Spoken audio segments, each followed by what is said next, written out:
স্বর্গ নরক। সুদেব শুধু পড়াশোনাতেই বিশ্ববিদ্যালয়ের সেরা ছাত্র নয়, ইউনিভার্সিটি ব্লু আর বাগবি হিসাবেও খুব নামডাক। ওর পরিবারের সদস্যদের আর বিশ্ববিদ্যালয়ের রাজনীতি সম্পূর্ণ ভিন্ন ঘরানা। স্টেজের ওপর দাঁড়িয়ে জ্বালাময়ী বক্তব্য দেওয়া আর বিনিময়ে হাততালির শব্দ শোনাটা সুদেবের কাছে নেশার মতন হয়ে গিয়েছিল। অল্প বয়সেই পার্টির অন্দরমহলে কথা বলার অধিকার করে নিয়েছিল। ওর ছোটবেলার অভিজ্ঞতার ঝুলিতে রয়েছে অনেক কিছু। স্কুল থেকে একটু খেলে বা বন্ধুর বাড়ি ঘুরে এসে বাড়িতে মিথ্যা অজুহাত দিলে, স্কুলে দেরিতে আসলে বা পড়া না পারলে, হেলমেট না পরে গাড়ি চালালে, এমনকি অসবর্ণ প্রেমে পড়লে ইত্যাদিতে বাড়ি, স্কুল বা প্রশাসন শাস্তি দেবেই।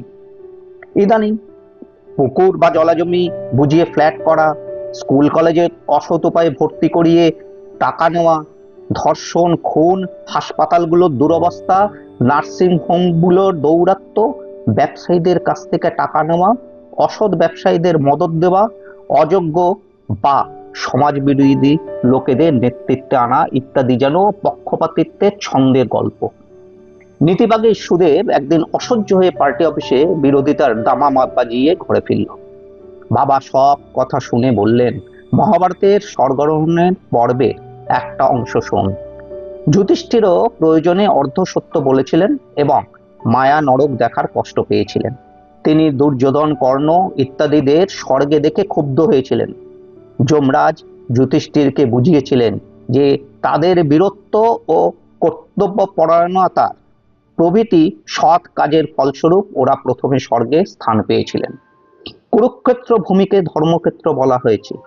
সেখানে শ্রীকৃষ্ণের উপস্থিতিতে এবং প্রত্যক্ষ প্রভাবে যে যুদ্ধ হয়েছিল তাতে নিহত হওয়া সমস্ত যোদ্ধা পাপ মুক্ত হয়ে স্বর্গ লাভ করেছিলেন। এছাড়া কর্ণ ছিলেন অতুলনীয় দাতা। দুর্যোধনের প্রতি অটল বন্ধুত্ব ও আনুগত্য ছিল। তিনি নিজ জীবন বিপন্ন জেনেও ইন্দ্রকে নিজের জন্মগত কবচ ও কুণ্ডল দান করেছিলেন। হিন্দু দর্শন অনুযায়ী স্বর্গ নরক চিরস্থায়ী নয়।